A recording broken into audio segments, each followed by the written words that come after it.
this is a disclaimer. If you have not been a nurse for over 2 to 3 years, this is not something that you want to do because you are going to be very overwhelmed. They throwing you to the wolves, to the bears, and the lions, okay? Lions, tigers, and bears, that's what they're throwing you into. Hey you guys, it's your girl Nurse B, and today I'm going to take you behind the scenes of me as an agency nurse. I'm going to talk about the things that people do not tell you when you sign up to be in these agencies, and the things that you have to deal with working evening or night shifts. I'm going to give y'all the real life behind the scenes of this facility. Stick around and I'm about to take y'all on this journey with me. Okay, y'all, so I made it to work and I'm working on the rehab floor, and I have 2 admissions already. I've only been here for like an hour, and usually as an agency nurse, they will put the agency nurses on the rehab floor. So just be prepared to have your stethoscope, your blood pressure cuff, your pulse ox, thermometer, all of that stuff, because sometimes these places do not have vital sign equipment, and that may make you feel a little uncomfortable, but you gotta stay ready so you don't have to get ready.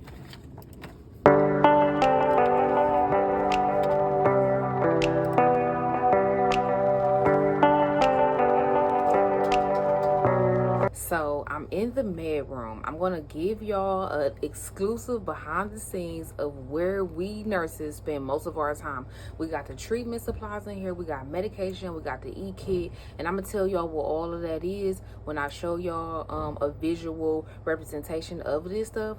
Nurses do spend a lot of their time in here just to gather supplies and get the things that we need, because most of the time we either have a med cart or the med tech has the cart, and we have to put a whole lot of shit in our pocket. So I'm about to give y'all a cute little run through of this room. I'm finishing up my 2nd admission, and one of the things I will say, when you are an agency nurse, you do tend to need to do and have the skills that you need to deal with anything. So the patients that I have for my admissions, one here for seizures, and the other one here is here for a compression fracture.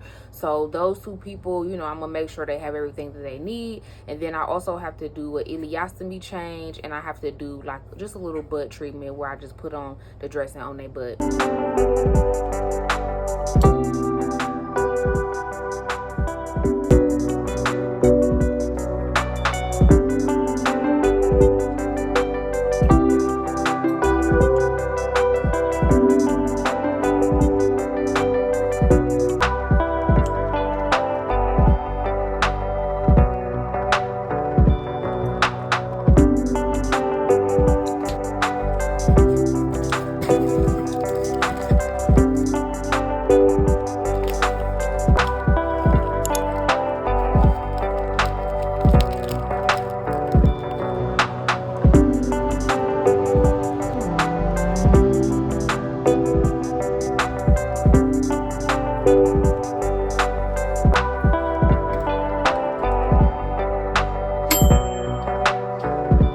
So it's one thing that us nurses is gonna do is eat, and half the time we don't even have time to take a break, so we are eating and charting at the same time.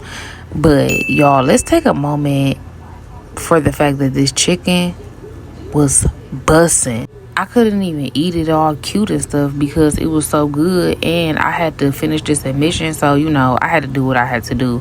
And if you know, you know, but if you don't know, just know that sometimes you may not even have time to go to the bathroom, so you gotta do what you gotta do when you gotta do it.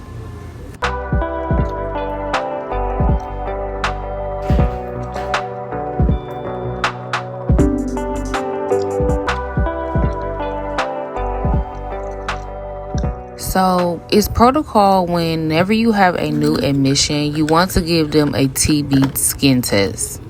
When drawing up the solution for a TB skin test, you want to draw up 0.1 mLs in that syringe, and you want to insert the air into the bottle. Typically, this is just how it is. If you went to school, you know already, but this is just how we can easily get the solution out without any force. So I did have 2 residents that I had to do this on, and typically we do a 2-step PPD test, which is to test to see if they were exposed to tuberculosis or not in the hospital. When charting this, you want to make sure that you record the lot number and the expiration date. I also wanted to show y'all the Dynamap and the VitalSign equipment that you may need to buy on your own, because all facilities do not have these VitalSign machines, and sometimes they don't even work. So you want to make sure you are getting your own pulse ox, your own thermometer, your own blood pressure cuff, because you need to know what your people's vitals are. One thing I will mention is the annoying fact that no matter where you are or what you're doing, everybody's going to come to you for questions, answers, and all of their concerns in between.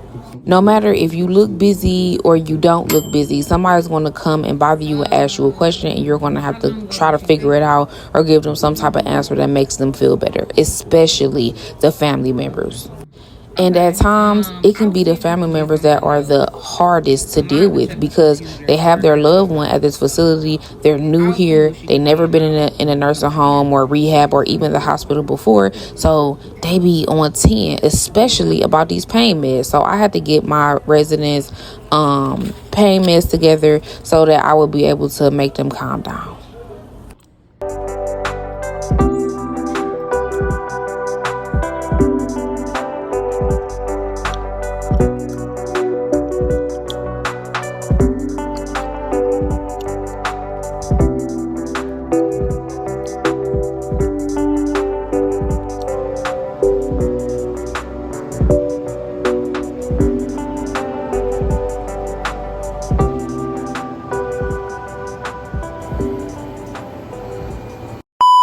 So basically what happened, just to give y'all a summary of my night, how they have the setup here in Missouri is that they have a med tech and they have nurses and they have CNAs. The only thing I really had to do was take care of the things that I need to take care of as a nurse.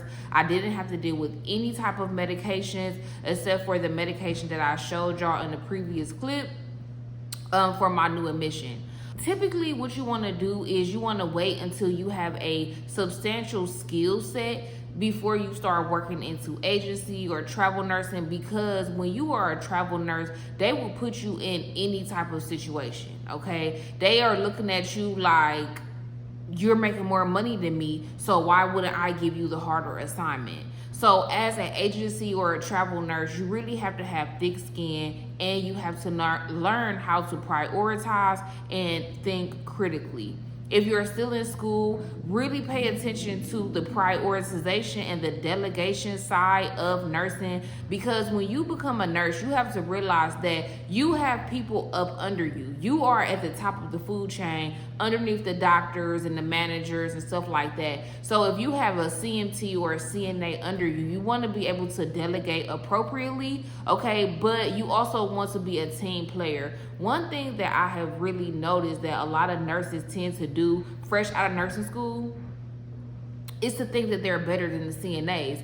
Even if you came from high school straight into becoming a nurse, please be a team player in these spaces, because if you go into these facilities and you act like you're better than these people because you might be making $50, $60, $70 an hour and you need some help, nobody's going to help you. So just please keep that in mind when you are going to these facilities, because they already don't like us. You know, they already are mad that we're in their space and we're making $20, $30 more than they're making. Okay, even more sometimes if you're on a contract. So just be mindful of how you are a part of the team and what role that you're playing. Okay, if you have to be a leader, but also be a democratic leader. You know, be a laissez-faire leader. These things are things that you are going to be taught in school so that you can adapt appropriately. Okay, so I did want to mention that to y'all. And the last thing I will say is just so y'all know how I pick up shifts. So I am in Missouri and I do have a compact license here in Missouri. So because I have a compact license, I can go to other compact states without applying for their license. Okay, so that's what that means. Here in Missouri, I am working through a company where I do everything from an app. I'm gonna show y'all I pick up my shifts through the app, and on this app they have like a critical pay, they have a regular pay, and then they have like a last minute pay. So typically what I like to try to do is I try to schedule myself to work 1 to 2 days, and then give myself the option if I want to pick up like a critical pay or a last minute pay. Because just the other day, I was laying in the bed, it was like 9 o'clock at night, and the shift came up that was critical pay. So I was like, damn, should I just lay here and let somebody else get this money? Or should I just be a little tired and make this $50 an hour? Y'all best believe I ran to the job. I took a little nap because it was 9 and I had to work at 11. I took a little nap and I went to work. Because this money, I will tell y'all, because it's not COVID no more, it has been hit or miss. So it has been like all over the place as far as the rates. But the rates are still the rates, okay? If you know, you know. This is the app. I'm not going to show y'all too much of it. But basically, I pick up the shifts on here, and here are all of the shifts that I can pick up. None of these are really like critical pay. They're all like on the regular pay side. But even the regular pay as an agency nurse or a travel nurse is going to be better than the staff. Okay, but I'm going to tell y'all again, this is a disclaimer. If you have not been a nurse for over 2 to 3 years, this is not something that you want to do, because you are going to be very overwhelmed. They throwing you to the wolves, to the bears, and the lions. Okay, lions, tigers, and bears. That's what they're throwing you into. So you want to have the experience and the wherewithal to know what to do, because it's not gonna be nobody to ask. And honestly, some of the people that you gonna have to ask is gonna be agency too, and y'all all gonna have to figure it out. So I hope y'all learned something today. Please give this video a thumbs up, and if you want more nurse vlogs and y'all like the nurse content, comment below, subscribe to this channel, and please y'all turn on your post notifications so you can get notified every time your girl drop a new video. Okay, bye.